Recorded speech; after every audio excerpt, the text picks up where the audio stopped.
기사가 기술사보다 더 좋은 이유. 아, 거기에 또 달린 댓글이 여러 가지가 있어요.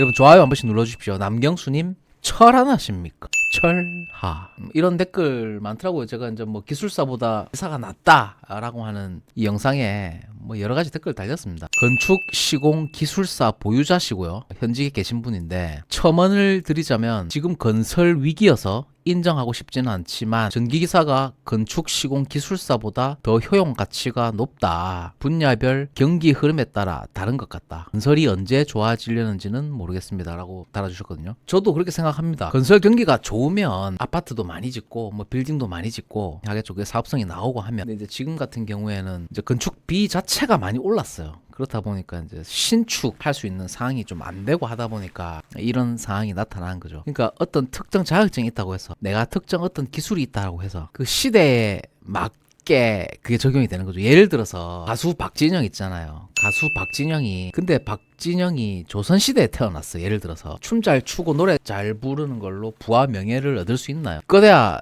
장돌뱅이죠. 기껏해 장돌뱅이라고. 근데 인터넷이라는 게 있고 문화예술 쪽이 많이 발달했기 때문에 그 춤과 노래라는 것이 부와 명예를 가져다 주는 거죠. 시대적 배경을 또 따져봐야 되는 거예요. 그러니까 이것도 참 맞는 얘기죠. 건축시공 기술사 보유자신데 참 솔직하게 달아주셨네요. 현실 상황이 이렇다. 전기기사는 전기공사 쪽에서도 쓸 수가 있고요. 전기안전관리자로도 쓸 수가 있죠. 그리고 일반 직장에서도 뭐 가산점을 받을 수가 있고요. 뭐 공기업에서도 자격 수당 이런 것도 받을 수 있고 범용성이 더 낫다라는 거죠. 또 취득하기가 더 쉬우니까. 아, 테일러 장관님 공존행동 기계기사로 기계유지관리자 특급 수첩이 나와요. 아, 축하드립니다. 와, 특급 수첩이면 의미가 있죠. 환경 전공이시네요. 산업기사부터 기사, 기능장, 기술사까지 전부 다 취득을 하셨고요.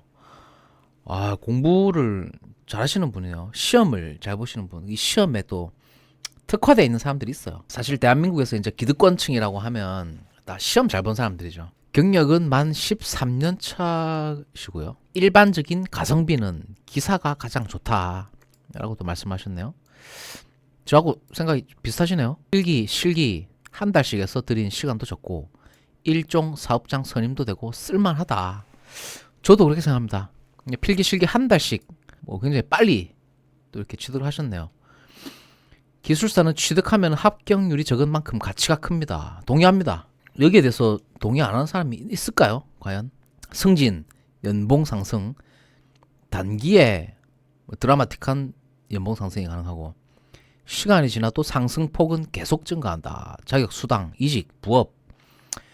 가장 큰 변화는 업무가 바뀌고 더럽고 힘든 일 하다가 몸 편하고 머리 쓰는 일을 하게 됩니다. 근데 몸 쓰는 게 무조건 안 좋고 또 머리를 쓰는 게 무조건 좋고 그렇지도 않더라라는 거예요.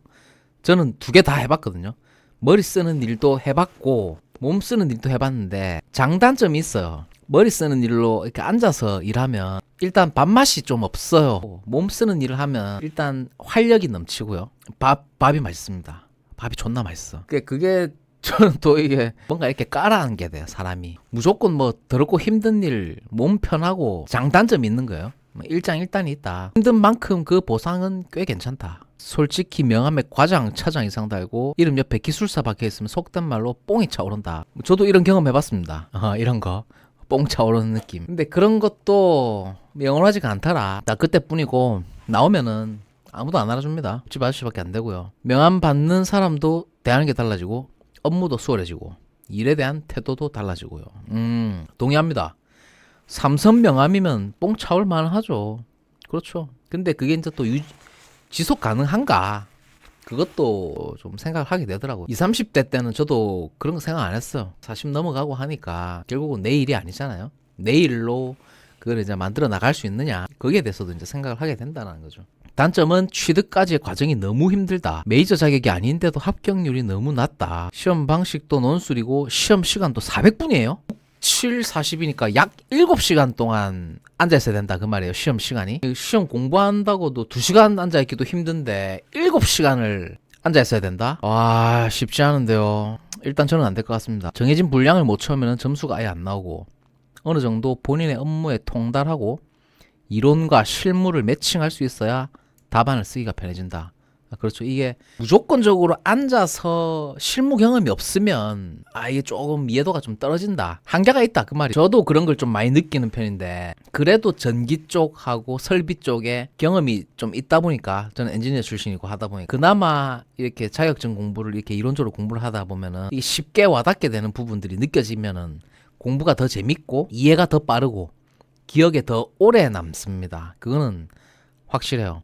그래서 여기서 요 선생님께서 말씀하신 부분이 이론하고 실무를 매칭할 수 있어야 답안을 쓰기가 편해진다. 이게 진짜 정확한 얘기인 것 같아요. 많은 분들이 문제가 실무랑 동떨어졌다고 하시는데 이론, 법령, 시사 문제 때문에 그런 듯 합니다. 다만 실무를 묻는 문제에서 합격이 갈리게 되어 있다.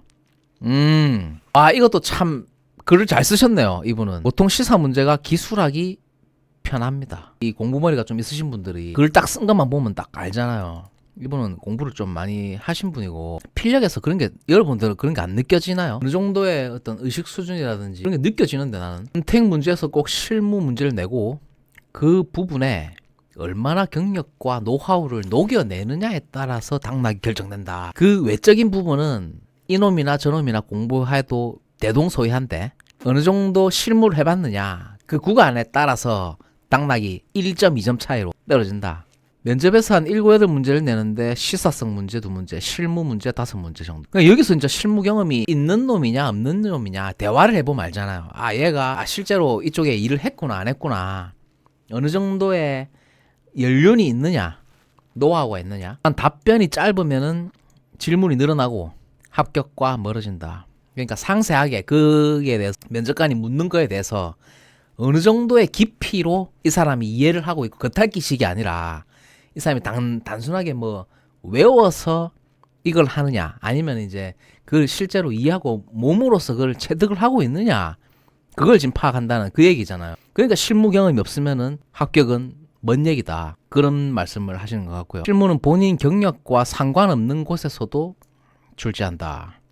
면접관의 관심사나 본인의 전공 분야에서도 출제가 되고 그럴 때는 어느 정도 부연 설명도 해주고 아주 상세하게 글을 좀 써주셨네요. 면접관 3명이서 한 명을 집단 난타한다고 보시면 됩니다. 압박 면접이다. 그렇게 만만하지가 않다. 당연히 만만하면 안 되죠. 기술사 시험인데. 답변은 정의와 원인, 문제점, 대책 등 이렇게 본인 의견 이렇게 하시면 되고 연간 2회 필기가 있는 시험은 4-5번의 기회가 있고 대부분 합격하고요. 같은 경우에는 이제 필기 4번, 면접 1번만에 합격해서 2년 걸리셨고, 와, 이 정도면 엄청 빨리 하신 거죠. 이제 실무 경험이 있으시니까 실무 경험이 바탕이 되고, 그 다음에 어느 정도 이제 지적 수준, 이해력, 그리고 이제 시험에 대한 어떤 노하우 이런 것들이 종합적으로 역량이 돼야지 합격을 할 수 있다. 그런 얘기잖아요. 평일 5시간, 주말 10시간씩 공부하셨고요. 공부량은 대단하시네요. 이 정도 일을 하면서도 하기가 진짜 쉽지 않다고 생각하는데 어차피 기사만 가지고 개수가 아무리 많아도 지금의 현실이 처우가 바뀌지 않고 나이를 먹어서도 박봉에 더럽고 힘들고 위험한 일을 계속해야 된다는 현실이 막막해서 공부를 하셨다. 이제 공부의 동기를 이렇게 적어주셨네요. 공부의 동기는 뭐 여러 가지가 있죠. 여러 가지가 있는데 뭐 보편적으로 급여 상승, 좀 더 편한 일, 편한 위치, 그리고 높은 자리. 위에서는 나가지 않고 인원은 정체해 있으니 아래는 들어오지 않고 그러면 계속 그 자리에서 같은 일을 똑같이 해야 되고 뭔가 디벨롭, 발전성이 없었다. 중에는 윗분들 일까지 다 해야 되고 아무리 열심히 해도 연봉이나 직급을 상향시키는 게 불가능했다. 그게 이제 동기를 적어주셨네요. 기술사 취득 후에는 연봉과 직책이 변화됐고요. 사다리가 아니라 승강기가 생겼습니다. 와, 완전히 막 특급 열차를 타셨다. 대우 자체가 달라졌다. 요런 글들 보시면 또 동기부여가 될 수 있죠. 요런 이게 선배님의 말씀을 들어보면서 그런 리스크들을 이제 감내하고서라도 한번 도전해 보겠다라고 하시는 분들의 동기부여가 될 수 있죠. 본사의 임원이 먼저 말을 걸고 본사로 부서 이동 제안이 오고 처우가 달라졌고 현실에 어느 정도 만족하고 안주하신다면 기술사까지는 필요 없겠지만 도저히 막다른 길에 몰려서 마지막 발악이라도 해보고자 한다면 도전을 권한다. 그런 말씀을 해주셨고요. 근데 이제 현실에 어느 정도 만족을 하고 안주 안 한다고 해서 반드시 기술사만이 정답은 아니죠. 뭐 여러 가지 길이 있어요. 기술사 취득이 나한테 좀 맞겠다라고 하시면은 이제 하시는 거고, 아니면은 또 다른 쪽으로 뭐 투잡을 한다든지 뭐 쓰리잡을 한다든지 아니면 좀 더 내 연봉을 더 키울 수 있는 다른 방향성으로 또 일을 또 해볼 수도 있는 거죠. 그게 내 적성이 아닐 수도 있으니까 제2의 인생, 제3의 인생 얼마든지 또 그런 것들도 도전이 가능하잖아요. 그 과정에서 본인의 업무에 대한 이해도도 상승하고 논리적으로 생각하려는 긍정적인 변화도 얻을 수 있습니다. 저도 그렇게 생각합니다. 글 자체만 봐도 딱 논리 정연하잖아요. 앞도 뒤도 없는 글이 아니라 딱 보면은 그래서 신뢰감이라는 게 느껴지죠. 이해도가 확실히 있으시고 어떤 통찰이 있으신 분이다. 부수적으로 목이나 거북목, 허리 디스크도 얻을 수 있다. 아주 상세하게 적어주셨네요. 상세하게 적어주셨고 감사드립니다. 이렇게 또 공부하시는 분들한테 또 도움이 될 수 있는 동기부여가 또 될 수 있거든요. 그래서 또 여기 제가 또 이렇게 좋아요를 눌렀죠. 해당 분야 하위 자격증 없이 기술사부터 따르는 사람들은 잘 안 될 가능성이 높습니다. 저도 그렇게 생각합니다. 자격증도 자격증이지만 실무가 있어야 된다. 실무 경험이 있고 거기에 대한 깊이 있는 이해도가 있어야 면접에서 합격할 수 있다. 위에 이렇게 선배님 말씀하시는 거 보셨죠?